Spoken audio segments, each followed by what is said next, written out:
Big Fan Sports, the sports show that is dedicated to the Seattle sports fans. This is Dave. This is Kevin. Kevin, we're going to jump right into our Mariner talk. Not going to delay today. Kevin, also, before we get into all that, make sure you subscribe if you're new here. Make sure you turn on the notifications, give thumbs up, give thumbs down. We finally got our first thumb down, so Kevin was a little upset. No. And make sure that you leave us some comments down below.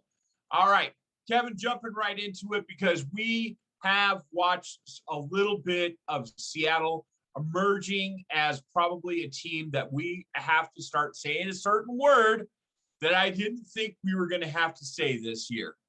And I did. In the immortal words of Jim Morris Sr., playoffs. Playoffs. We are in the midst of a playoff race right now. Today, we took the second game of a 2-game series against Oakland. We swept the Rangers earlier in the week, and we lost 2 of 3 to the Houston Astros. But we are in the throes of a playoff race, and I can't be more excited, and I can't say you were right more to my partner, Kevin. Kevin, tell us how we got to this place where we are in the thick of this playoff race. Pitching. It has been situational hitting. I think our bats, for some reason, we seem to bat well against their bullpens, the other team's bullpens. And I think our pitching has been outstanding, except for last week against the Astros, the 2 losses, YK and Logan Gilbert. Boy, neither one of them looked good. YK only hit. What's that? Okay. Before you go on the stats of them, can I ask you a quick question? Yeah. Do you think it's possibly the effects of the Houston Astros lineup, or do you really think that it's YK and Logan's fault in those 2 games? I believe it's YK and Logan's fault in those 2 games. Oh, all right. Tell us what the stats are, Kev. Well, look at Tyler Anderson, pitched the 3rd game. I mean, did a phenomenal job. So I 100% think that, Logan and YK did not perform the way they should. YK pitched 2 2/3 of an inning, 7 hits, 7 runs, 3 walks. I mean, that was just a disaster. And then Logan Gilbert, 4 2/3 inning, 8 hits, 9 runs, 1 walks. He did have 5 Ks, but still, you can't throw up grapefruits against that lineup. And like I said, they're going to punch him. They're going to punch Tyler Anderson. I mean, he pitched well. I think the last 3, the other 3 starters. I mean, Tyler Anderson, Marco Gonzalez, and Steady Eddie Flexen. I mean, those guys have been pitching solid ball.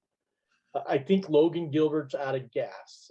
I really do think he's out of gas. I thought he was just not getting the grip on his, secondary pitches, but I just think he's ran out of steam. And I don't know what YK is doing. Maybe he's out of steam too. I don't know. It's just neither one of them look good right now. We have a couple other arms in Sheffield and Dunn that could be coming back. That could give us a boost in our starting rotation if they continue to struggle. But you know what? Here's the thing, Kevin. We have counted out this team so many times. And certain players we've counted out. Kelnick was in an 0 for 13 slump today and then busted out with a huge double that pretty much put the capper on that game today. Oh, yeah, 100%. So, I mean, we count these players out, and then all they do is bounce back and have another huge performance. I mean, that's pretty much – I don't think there's been anybody that's been steady. Besides, I don't know, there's some guy that Ty Paris, Ty Bamboo. France. That's what it is. Yep. Kevin, you called me up raving about this Ty France kid earlier before we started this. And now, man, his fruits are coming to labor. Kevin, tell us, do you think he's a player of the Mariners right now? As of right now, yes. I 100% believe that. I mean, this last series against the Rangers, the Astros, and the A's, he was 12 for 33 with a 363 batting average, 6 runs, 7 RBIs, 2 walks, 4 home runs, and 2 of them were in the 9th inning to extend the games. That's all we need to do is get to extra innings. Well, I tell you, he's just been rock solid. Mitch Haniger's had a great road trip as well. Kyle Seager had a decent road trip. I think that it was a great road trip. I think our bullpen is kind of pulling it together, and they're starting to look really, really good as well. They had a few mix-ups, one game in particular that I quit watching on the 8th inning because I was going into a meeting, and I get a phone call and says, "Can you believe what happened?" And I'm like, "What happened?" We were up 7-3. I don't know what it was, 6-3. Well, needless to say, we ended up coming back and winning that game, but it was still ugly. Yeah, a little bit. Yeah. All right, Kevin. So now we're ready for some home cooking. I think the boys are coming home. Let's take a look at what we have coming up. We got a 4-game set against Kansas City, who Kansas City right now is 56-68. Yep. Not a stellar record at all. Then I tell you what, then we're going to bring in the Astros. You know, we owe the Astros a little bit here. So I think that the Astros might, if we can take two or three from them, I think we'll be doing good. And then we're going to fly to Arizona. Fly away. The Arizona Diamondbacks, Kevin, 42-84. Yeah. They are not doing well this year. No. Kevin, is there anything in this upcoming series that you really want to see as far as any one of these 3 series that I just talked about, or is it you're solely focused on the Astros? I think we got to win the games that we're supposed to win. Okay. And I think we also need to, my focus is on the Astros, because if we can beat the Astros 2 out of 3 games, that just pushes us a little bit further. I mean, right now we're 69-58. We're 5 games out of first place. I think what are we 2.5 games out of the wild card right now. We're 11 games right now above 500, the most we've been all season. Right. And so every game against the Astros is critical from here on out. And we also, one of the things that we're going to kind of want to talk about a little bit is September's a week away. Oh, it is. You're absolutely right. Are we going to have some call-ups, maybe some help? I don't know.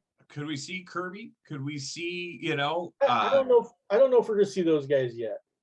Don't you? There's a couple other guys down in AAA that are pitching okay. And, I think there's some relief pitchers that might come up, but we'll talk about that in a little bit. All right, Kevin. Well, is there anything else on the majors that you wanted to cover? No, I think we're playing. It's fun to watch these games, man. That's all I have to say. All right, Kevin. So let's go ahead and drop down to the minors a little bit. Tell me, is there anything in Rainier Land that caught your eye? Maybe somebody by the name of It's just one word, man. Marmoleos. So with the September call-ups, Kevin, how much do you think that Marmoleos will get a chance at the big league club? I think he's going to get called up. Is he going to play much? I don't know. Do we have room for him? He's a left-handed batter.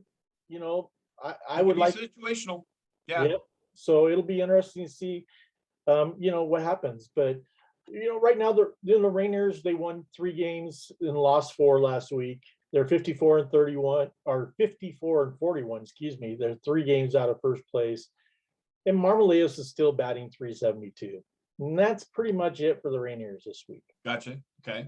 All right. So, and anything special going down in Traveler Land, Kevin? Well, Travelers won 3 games, lost 3 games last week. They're in 3rd place, 6 games out, 51-45. Matt Brash was named the AA Central Player of the Week for the week of August 16th through the 22nd. He pitched on August 19th. Hey, that's my birthday. Yep. He pitched the first game of a doubleheader, a 1-hit shutout. Wow. Complete game, 7 innings. I think you said this one's for you, Dave. And then he did. Okay, good. He had 2 walks and 11 Ks. And nice. But what a job. Good for him. Awesome. And, all I can say is Julio's back. He's down by the schoolyard. He's down by the schoolyard. went 9 for 22, 409 batting average last week. 1 run, 1 RBI, 3 walks, 2 extra base hits and a home run. Just a day at the office, Kevin. Just a day at the office. Yeah, he's going to be good. He's going to be good. Don't want to rush him though. All right, Kevin. Anything in Everett? Well, the Aqua Sox had 2 wins last week, 5 losses. Now they're tied for first at 56 and 39.